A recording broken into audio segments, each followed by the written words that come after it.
Bienvenido, bienvenida. Gracias por haber abierto el video. El día de hoy vamos a continuar con el tema número 6 de embriología del alma. Espero que sea de su agrado y empecemos.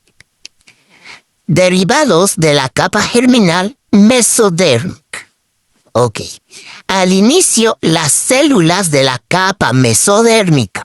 ¿Cuál es la capa mesodérmica? Es estas células de color rojo. De acá. ¿Qué va a pasar con estas células? Van a constituir una lámina, miren esta lámina, delgada de tejido laxo a cada lado de la línea media. Es decir, constituyen aquí y aquí.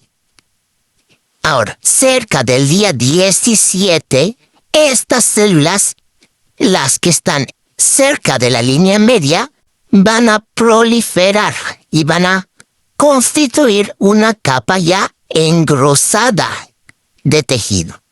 Y ahora, esto se va a denominar mesodermo paraxial. En un sitio lateral al mesodermo paraxial, es decir, como por acá, la capa mesodérmica se va a conservar delgada, va a seguir siendo delgada. Y se conoce como placa lateral. Esta es la placa lateral. Ahora, esta placa lateral se va a dividir en dos hojas. Una hoja va a ser esta de arriba y la otra va a ser esta hoja de abajo, ¿ok? Una capa que va a cubrir el amnios, recordemos que esto es el amnios. Una capa va a cubrir el amnios y se va a conocer como capa mesodérmica somática o parietal. Ahora, la otra capa que va hacia abajo va a ser la capa que va a cubrir al saco vitelino y va a denominarse capa de mesodermo o capa mesodérmica esplácnica o visceral. Esas dos capas aparecen de la placa lateral. Ahora, juntas estas dos capas, es decir, la capa somática y la capa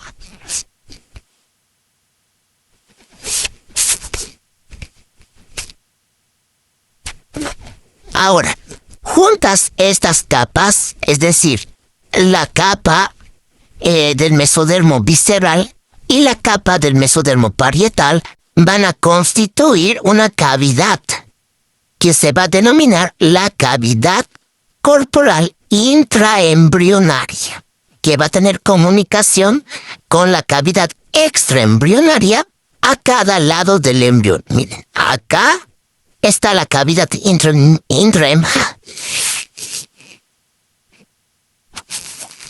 Ahora, juntas estas capas, es decir, la capa del mesodermo visceral y la capa del mesodermo parietal, van a constituir una cavidad intraembrionaria que va a tener comunicación con la cavidad extraembrionaria y va a estar a cada lado del embrión. Mesodermo paraxial. Al inicio de la tercera semana, el mesodermo paraxial comienza a organizarse en segmentos conocidos como somitómeros. El primer par de somitas aparece cerca del día 20 del desarrollo, en la región occipital del embrión, es decir, en la nuca. El primer par de somitas aparece cerca del día 20 y van apareciendo a una velocidad aproximada de 3 pares por día hasta el final de la quinta semana, en que ya van a existir de 42 a 44 pares de somitas. Existen 4 pares de somitas occipitales, 8 cervicales, 12 torácicos, 5 lumbares, 5 sacros y entre 8 y 10 coccigios. La edad de un embrión puede calcularse en forma precisa durante este periodo temprano mediante el conteo de somitas. Regulación molecular de la formación de somitas. La formación de somitas segmentados a partir del mesodermo paraxial va a depender del reloj de segmentación. La proteína Notch se acumula en el mesodermo presomítico, destinado a formar el siguiente somita. Los límites de cada somita van a estar regulados por el ácido retinoico y una combinación del factor de fibroblastos y el WNT3A.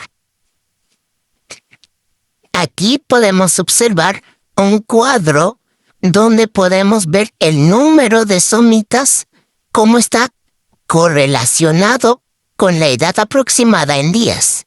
Es decir, si el embrión tiene 20 días, su número de somitas será entre 1 a 4. Diferenciación de los somitas. Cuando los somitas se forman por primera vez a partir del mesodermo presomítico, estas células de aquí van a experimentar un proceso de epitelización. Van a adoptar la forma de una dona. Mire, la forma de una dona en torno a un lumen pequeño. Al inicio de la cuarta semana, las células de la pared del somita, específicamente de la pared ventral y medial, van a perder sus características. De lo que eran así, van a volverse así. Y van a adquirir cualidades mesenquimatosas, es decir, que van a ser células irregulares y fibrosas, y van a cambiar de posición. De lo que estaban aquí, van a ir a circundar el tubo neural y la notocorda.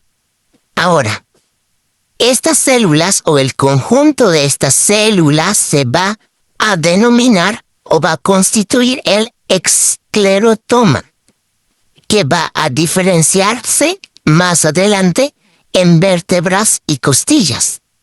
Ahora, las células de los bordes dorsomedial y ventrolateral y de la región superior del somita van a ser precursoras de células musculares. Ahora, las células de los dos grupos, es decir, de este grupo de células y este grupo de células,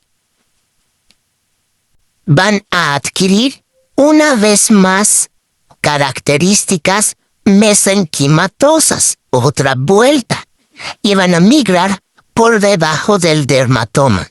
Estas células del esclerotoma van a migrar por debajo del dermatoma. Miren cómo están migrando hacia acá. Y van a crear el dermomiotoma, que va a constituir la dermis de la espalda. Regulación molecular de la diferenciación de somitas. Observen aquí que las proteínas Sonic Hedgehog y las proteínas Nogina van a ser secretadas por la notocorda y por la placa basal del tubo neural. Estas proteínas hacen que la porción ventral del somita forme el esclerotoma y que secrete o exprese PAX1, que a su vez va a controlar la condrogénesis y la formación de vértebras. Ahora, la proteína WNT, que también va a ser secretada por el tubo neural, también va a inducir a la porción dorsovendial del somita para que se diferencie en células precursoras musculares y que exprese el gen MYF5. Mesodermo intermedio. ¿Cuál era el mesodermo intermedio? El mesodermo intermedio era aquel que unía temporalmente el mesodermo paraxial con el mesodermo de la placa lateral. Se encontraba justo al medio, aquí. Ahora, este mesodermo intermedio se va a diferenciar más adelante o va a ser las estructuras urogenitales.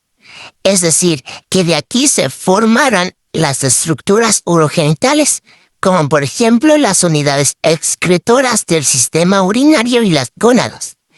En su región cervical va a dar origen a los futuros nefrotomas y en su región caudal va a dar origen al cordón nefrógeno. Esto es para que lo tengamos en cuenta solamente porque lo vamos a estudiar más a fondo en el tema de urogenitales. Mesodermo de la placa lateral. Recordemos que este mesodermo de la placa lateral, que era esto y esto de acá, se divide en dos capas. La capa parietal, que iba hacia arriba, y la capa visceral, que va hacia abajo. Son estas células rojas de acá. Ahora, ¿qué pasa con la capa parietal? Estas células rojas que van hacia arriba, también llamadas placa somática. ¿Qué pasa? En unión dice que con el ectodermo son estas células azules, en unión, miren cómo se unen acá, células azules y células rojas. Las células de la placa parietal y el ectodermo se unen y van a crear los pliegues de la pared lateral del cuerpo. Estos pliegues, juntos con los de la cabeza cefálicos y con los de la cola caudales, van a cerrar. Miren como aquí los cierran. Van a cerrar la pared ventral del cuerpo. Las células de ectodermo y las células de la placa parietal. Entonces van a llegar a formar la dermis de la piel, los huesos y el tejido conectivo de las extremidades, como por ejemplo el esternón, además de las células precursoras del esclerotomo. Ahora, ¿qué pasa con el mesodermo de la placa visceral o expláctica? Estas células rojas que iban hacia abajo, ¿qué pasa con estas? Dice que junto con el endodermo son estas células amarillas de acá, van a integrar la pared del tubo intestinal. Juntas van a integrar la pared del intestino. Las células mesodérmicas de la capa parietal que van a rodear la cavidad extraembrionaria van a formar capas y membranas delgadas, a las que se van a llamar membranas mesoteliales. Estas van a cubrir las cavidades peritoneal, pleural y pericárdica, además que secretarán un líquido seroso. Sangre y vasos sanguíneos. Las células hemáticas y los vasos sanguíneos también se originan del mesodermo. Los vasos sanguíneos se forman mediante dos mecanismos. La vasculogénesis, en la que los vasos surgen a partir de islotes sanguíneos, y la angiogénesis, que va a implicar la gemación a partir de vasos que ya existen. Vamos a estudiar un poco cada uno de estos dos. En la vasculogénesis, ¿qué pasa? En aquí, el factor de crecimiento de fibroblastos 2 se va a unir a células mesodérmicas. Estas son células mesodérmicas. Se une a su receptor y va a inducir para que produzcan hemangioblastos. Luego, estos hemangioblastos, bajo la influencia del factor de crecimiento endotelial vascular, estas células se van a transformar en endoteliales y coalescen, es decir, que se empiezan a unir para constituir los vasos sanguíneos y así la formación de tubos. Ahora, en la angiogénesis, ¿qué sucede?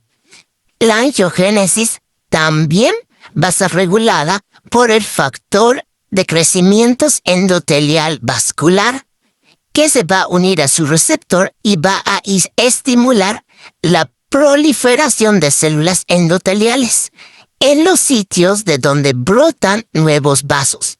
Pero estos vasos ya van a existir. El modelamiento y la estabilización finales de la vasculatura van a depender de otros factores. Correlaciones clínicas. Hemangiomas capilares. Los hemangiomas capilares son agrupaciones de vasos capilares con una densidad extrema anómala y corresponden al 10% de los tumores más comunes en los recién nacidos. Ahora, estos hemangiomas pueden aparecer en cualquier sitio, pero más a menudo se asocian con estructuras craneofaciales. Ahora, también existen unos hemangiomas capilares que son más peligrosos, que tienen ya ulceración y cicatrización. Y estos hemangiomas incluso pueden llegar a obstruir la vía aérea, y estos se llaman hemangiomas mandibulares. Derivados de la capa germinal endodérmica. El tubo digestivo es el sistema orgánico principal derivado de la capa germinal endodérmica. El tubo digestivo, y al proseguir el desarrollo, el endodermo va a dar origen a las siguientes estructuras. La cubierta epitelial del aparato respiratorio, al cual se le denomina parénquima. Al estroma reticular de las amígdalas y el timo, al revestimiento epitelial de la vejiga urinaria y la uretra, así también como la cavidad timpánica y el conducto auditivo. Aspecto externo durante el segundo mes.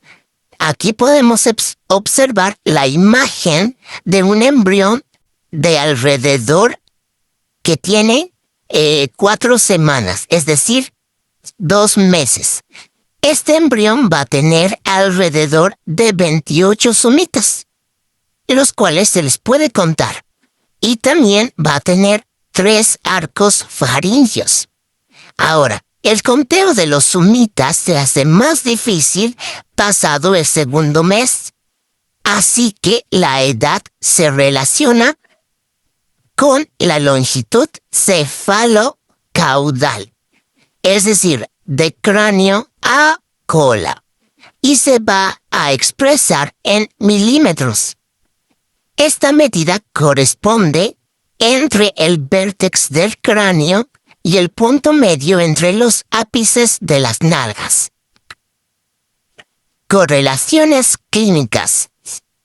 Casi todos los órganos y sistemas principales de nuestro cuerpo se van a formar entre la 3ª y la 8ª semanas.